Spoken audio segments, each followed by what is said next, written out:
नमस्कार। मोहता कॉलेज की ऑनलाइन पाठशाला में आपका हार्दिक स्वागत है। तो देखिए, आज हम पढ़ने वाले हैं यानी पर्वतों के निर्माण से संबंधित दूसरा जो सिद्धांत है, आर्थर होम्स का सैवेन तरंग सिद्धांत। तो क्योंकि हमने कल डिस्कस किया था, बीए टॉपिक है वो बीए पार्ट फर्स्ट के साथ साथ एमए परिवेश ज्योग्राफी में भी ये टॉपिक है वो लगता है। तो क्योंकि इससे पूर्व हमने क्या है यानी पृथ्वी की आंतरिक शक्तियां कौन सी हैं, पृथ्वी की आंतरिक संरचना वाला टॉपिक किया था, तो वो टॉपिक इससे रिलेटेड है। तो उन टॉपिकों का भी आप अवलोकन करें। तो इसके अंदर हम देखते हैं कि जो कल हमने पढ़ा था कोबर का पर्व यानी भूसन्नति सिद्धांत, तो कोबर के भूसन्नति सिद्धांत में कुछ कमियां थी जिसको आर्थर होम ने उसे संशोधित कर अपना एक नया सिद्धांत दिया, सैवेन तरंग सिद्धांत। तो सैवेन तरंग सिद्धांत है क्या, कौन से कारकों के आधार माना है इन्होंने, क्या क्या इसके सिद्धांत की विशेषताएं हैं और इस सिद्धांत में कौन कौन सी कमियां हैं, उन पर हम डिस्कस करेंगे। तो देखिए, उससे पूर्व हमने देखा था कि कोबर ने क्या माना कि यानी एक भूसन्नति होती है जो तंग संकड़ी मुख्य रूप से क्या यानी जलीय गर्त होता है और जिसमें मलबा का जमाव होता है और दशा होने से यानी संपीड़नात्मक बल कह दो या संकुचनात्मक बल की वजह से पर्वतों का निर्माण होता है, वलित पर्वतों का निर्माण होता है। वहीं कोबर क्या कहता है कि इन्होंने अपने जो सिद्धांत का जो आधार माना है वो माना है रेडियोधर्मी पदार्थ।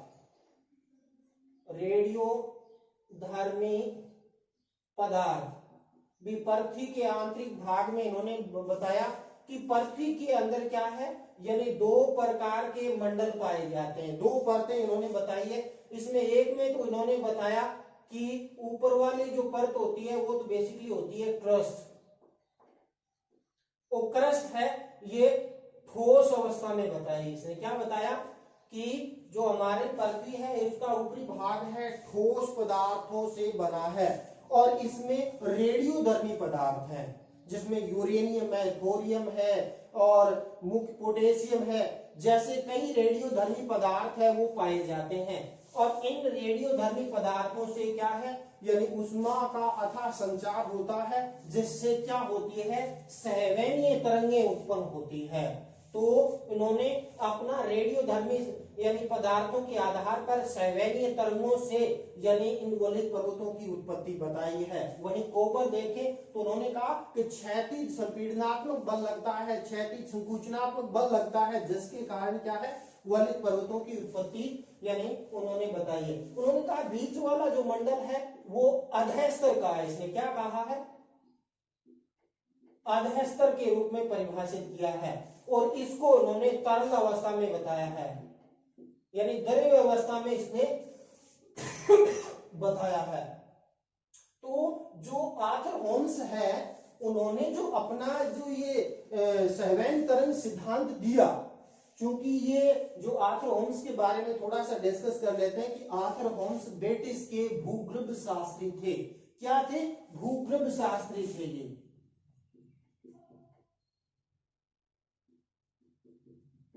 तो चूंकि इन्होंने पृथ्वी के आंतरिक भाग का अवलोकन किया, अध्ययन किया था, तो उन्होंने जो अपना सिद्धांत दिया कौन सा, सैवेन तरंग सिद्धांत। तो यह सैवेन तरंग सिद्धांत दिया 1928-29 के अंदर।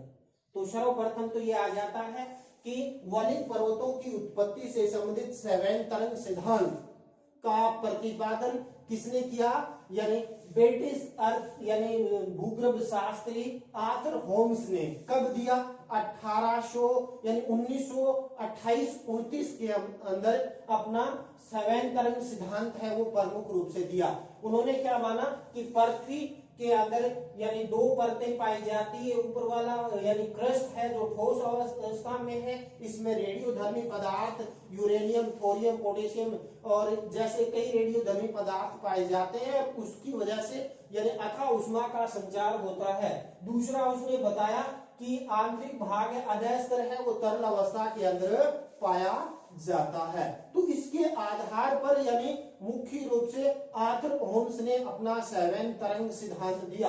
उन्होंने यानी पृथ्वी की जो ऊपरी भूपरपट्टी है इस पर यानी इनके अंदर भूपटल की आकृतियों की उत्पत्ति की समस्या के निराकरण के लिए यानी अपना सैवेन तरंग सिद्धांत दिया।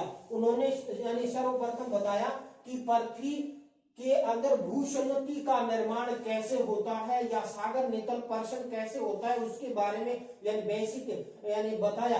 तो प्रथम जो डायग्राम है और सेकंड डायग्राम के अंदर हम देखते हैं तो उन्होंने प्रथम डायग्राम में क्या बताया कि सर्वप्रथम यानी पृथ्वी के आंतरिक भाग में जो रेडियोधर्मी पदार्थ हैं उन रेडियोधर्मी पदार्थों से अथाह उष्मा का संचार होता है जिसके कारण यानी सैवेनीय तरंगे ऊपर भू क्रस्ट से टकराती है, नीचे रेडियोधर्मी पदार्थों से उत्पन्न होने के बाद, और जिसके कारण प्रथम अवस्था के अंदर क्या होगा भूपटल पर टकराएगी। टकराने के बाद वो उनकी दिशा क्षैतिज हो जाती है, लेकिन इस भूपरपट्टी पर जब टकराएगी तो यहाँ क्या होगा यानी ऊपर वाला पटल है उसके अंदर यानी प्रसरण होगा। तो इन्होंने बताया कि सागर तल का जो प्रसरण है वो इसी प्रकार से हुआ है, यानी सागर की जो तली है उसका प्रसरण इन सैवेनीय तरंगों की वजह से मुख्य रूप से होता है। दूसरे डायग्राम में देखें यानी जब क्या होता है ये सैवेनीय तरंगे ऊपर चलती है बाद में क्षैतिज होकर फिर वापिस पृथ्वी के आंतरिक भाग में जाती है, तो यानी अंदर जाए ऊपर से जाएगी वो ठंडी होगी, सागर तली से टकराने के बाद वो नीचे जाती है फिर वो ठंडी हो जाती है। तो गर्म और ठंडी धाराएं उसके सैवेनीय धाराएं चलती है। तो जब नीचे की तरफ यानी ये जो ऊपर वाली सैवेनीय तरंगे जाएगी क्षैतिज होने के बाद फिर वापिस क्या है आकर नीचे भूमि के अंदर वापिस जब जाती है तो यहाँ पर क्या हो ये भाग निमंजित हो जाता है, यानी सागर की तली का निमंजन प्रारंभ हो जाता है। और ये कब होगा जब पौने आरोही क्रम के अंदर, यहाँ तो आरोही क्रम के अंदर चल रही थी यानी ऊपर से नीचे के चलकर और क्षैतिज हो जाती है, तो वहां पर क्या सागर तली का प्रसरण होता है। और यहाँ देखें तो यानी पौने आमने सामने आकर भूमिगत होती है, तो यहाँ अवरोही क्रम के अंदर यानी स्थलखंड का निमंजन होता है जिससे भूसन्नति का निर्माण होता है। तो कोबर ने ये नहीं बताया, इससे पहले वाला जो कल हमने सिद्धांत पढ़ा था कोबर का यानी भूसन्नति सिद्धांत, तो कोबर ने बताया कि वलित पर्वतों की उत्पत्ति भूसन्नति से होती है, लेकिन भूसन्नति के बारे में नहीं बताया कि भूसन्नति की उत्पत्ति कैसे हुई। तो उसकी समस्या का निराकरण के लिए उन्होंने बताया कि ये सैवेनीय तरंगे अवरोही क्रम में जाती है तो जो स्थल भाग निमंजित हो जाता है जिससे भूसन्नति का बेसिकली क्या होता है निर्माण होता है। तो सर्वप्रथम तो इसकी ये आ जाती है। उसके बाद यानी उन्होंने जो आर्थर होम्स है तो आर्थर होम्स ने बताया कि जो रेडियोधर्मी पदार्थों की वजह से जो भूसन्नति का निर्माण हो गया, पर्वत निर्माण स्थल का निर्माण हो गया, उसके बाद क्या होता है 3 अवस्थाओं से होकर यानी वलित पर्वतों की उत्पत्ति होती है, जिसमें अपने 1, 2 और 3 नंबर डायग्रामों के माध्यम से इसको क्या है समझेंगे। तो आर्थर होम्स की प्रथम अवस्था में उन्होंने बताया कि पृथ्वी के अंदर जो रेडियोधर्मी पदार्थों की वजह से जो सैवेनीय तरंगे चलती है, तो ऊपर की तरफ यानी जो तरंगे चलती है इनमें क्या है उठते गिरते स्तंभ के सहारे एक तरफ गर्म हवाएं चलती है, एक साइड में ठंडी हवाएं चलती है। तो इसमें क्या होता है सर्वप्रथम जब यानी इस डायग्राम में देखें तो यानी जब पौने अवरोही क्रम में चलेगी यानी नीचे से सैवेनीय तरंगे जब चलेगी चलकर क्षैतिज होने के बाद जब ये एक जगह पर यानी नीचे की तरफ अवरोही क्रम में जब आएंगी तो सर्वप्रथम क्या होगा भूसन्नति का निर्माण होगा। तो आर्थर होम्स कहते हैं कि सर्वप्रथम भूसन्नति के निर्माण की जो अवधि है वो यानी काफी लंबी होती है। इसके अंतर्गत 2 केंद्रों से आने वाली जो सैवेनीय तरंगे हैं वो मिलकर जलमग्न तटों के नीचे भूसन्नति का निर्माण करती है। तो इसके अंदर क्या होता है भूखंड का धसाव होता है और ताप का यानी रूपांतरण होने के कारण यानी ताप का अधिक संचय नहीं हो पाता है। जैसे प्रथम अवस्था में आर्थर होम्स ने भूसन्नति का निर्माण होता है, इसके अंदर गति में क्रमशः वृद्धि हो जाती है, यानी जो सेवेनिय तरंगें चलती है इनकी गति में धीरे धीरे वृद्धि होती है। दूसरे डायग्राम के माध्यम से हम समझना चाहें कि जो आर्थर होम्स ने बताया कि जो सेवेनिय जो तरंगें चलती हैं इनकी गति बेसिकली तीव्र होती है, यानी सबसे ज्यादा गति इसी अवस्था के अंदर होती है। और सेवेनिय तरंगों की गति जब यानी अधिक होगी तो इस गति के कारण क्या है, यानी तीव्रता के कारण गिरते स्तंभ के सहारे शीतल पदार्थों का क्या होता है, नीचे अवतुलन होता है। और जो उठते स्तंभ है यानी गिरते स्तंभ के सहारे तो यानी पदार्थों का शीतलन होता है, और उठते स्तंभ के सहारे क्या होगा बेसिकली, यानी इन सेवेनिय तरंगों की वजह से ताप और उसके अंदर नीचे जो बल लगता है संपीड़नात्मक, यानी उन सेवेनिय तरंगों की वजह से चट्टानें संपीड़ित हो जाती है, और जिसके कारण ये जो क्षैतिज तरंगें यहाँ चलेगी, जिसके कारण यहाँ का मलबा है बेसिकली वलित होना प्रारंभ हो जाता है।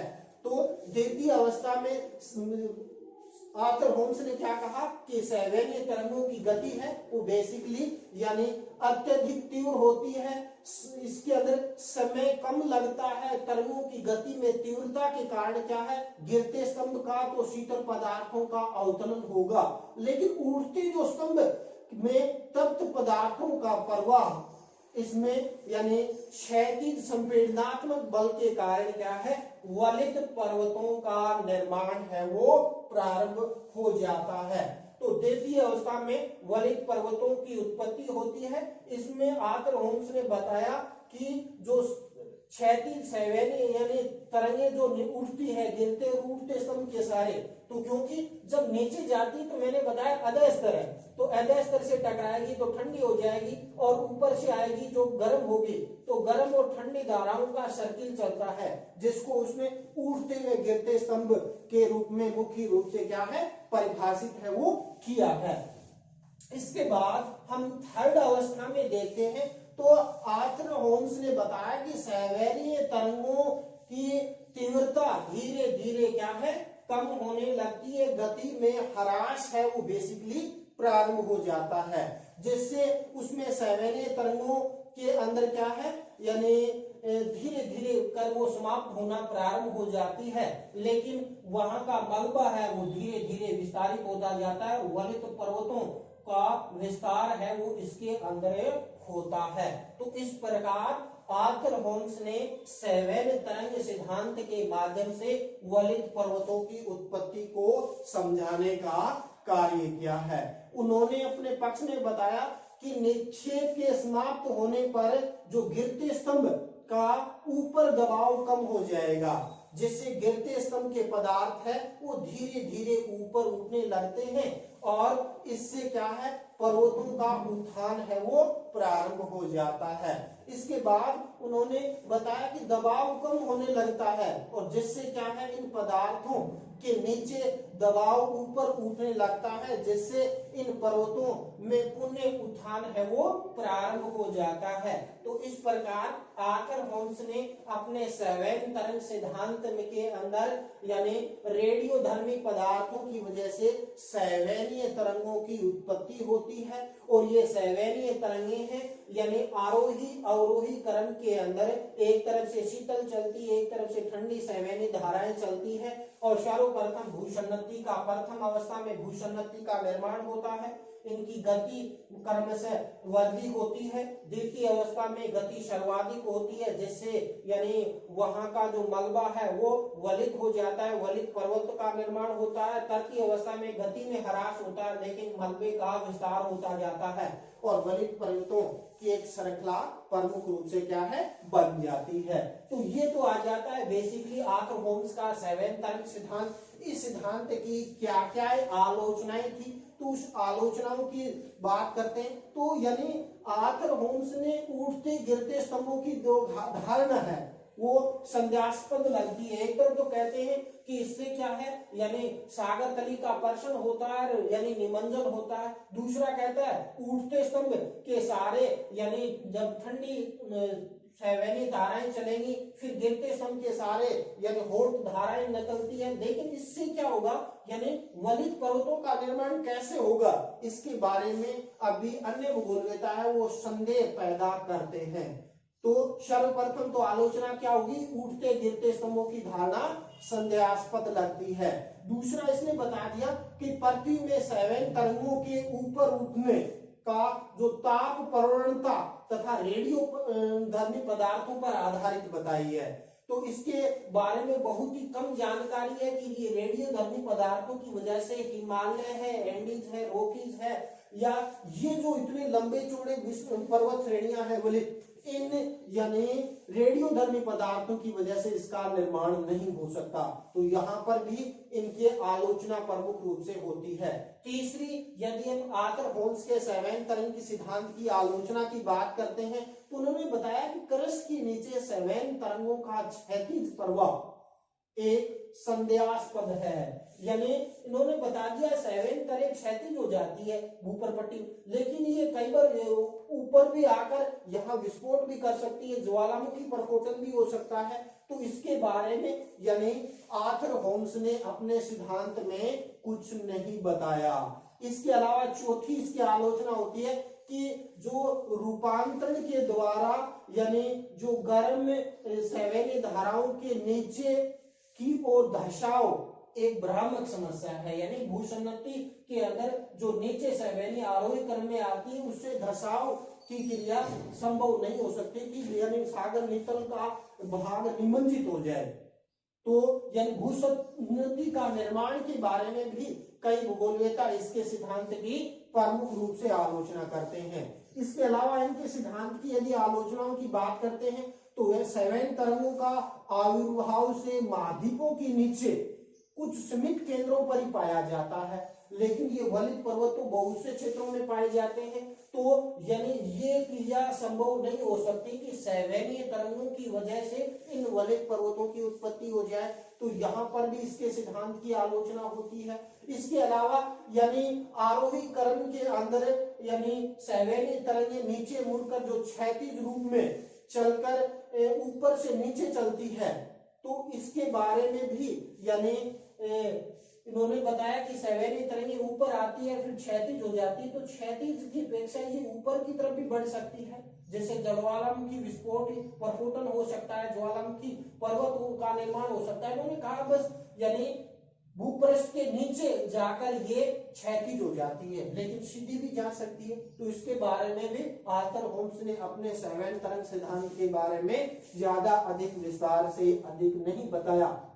लेकिन फिर भी उन्होंने यानी जो उससे पहले कोबर ने अपना भूसन्नति सिद्धांत दिया था उसमें जो कमियां थी उसको बेसिकली उन्होंने कम किया।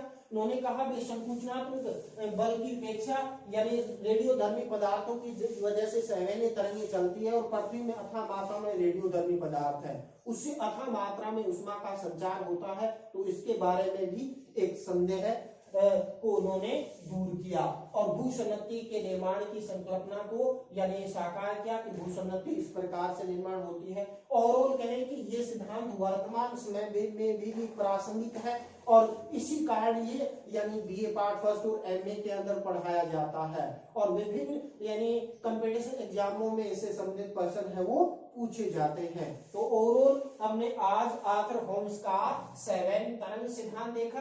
यानी आर्थर होम्स और कोबर के पर्वत निर्माण सिद्धांत में यदि थोड़ा सा अंतर देखें तो कोबर का पर्वत निर्माण सिद्धांत है वो बेसिकली संकुचनात्मक बल पर आधारित है, वहीं आर्थर होम्स का सैवैन तरंग सिद्धांत है वो रेडियोधर्मी पदार्थों की वजह से सैवैनी तरंगों का निर्माण होता है।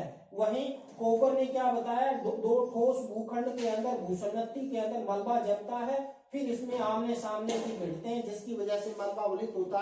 ये कहता है कि सैवैनी तरंगों के अंदर यानी अवरोही आरोही क्रम के अंदर ये चलती है और उठते गिरते स्तंभ के सहारे यानी 3 चरणों के अंदर प्रथम अवस्था, द्वितीय अवस्था और तृतीय अवस्था से होकर यानी इन वलित पर्वतों की उत्पत्ति होती है। प्रथम अवस्था में इसने बताया भूसंगति का निर्माण होता है। द्वितीय अवस्था में उन्होंने बताया कि वलित पर्वत का उत्थान प्रारंभ हो जाता है। तृतीय अवस्था में यानी वो उत्थान यानी पूर्ण हो जाता है। तो इस प्रकार यानी ये थोड़ा सा डिफरेंस है आर्थर होम्स और ओबर के वलित पर्वतों के निर्माण के संबंध में। तो इस प्रकार आज हमने आर्थर होम्स का यानी सहवैन तरंग सिद्धांत देखा। इसके अलावा नई जो अगला टॉपिक है उसमें एक नए सिद्धांत के साथ फिर आपसे क्या है मुलाकात होगी। तो मैं उन विद्यार्थियों से आह्वान करता हूं कि वो यानी जिसने अभी तक एडमिशन नहीं लिया वो अभी एडमिशन ले।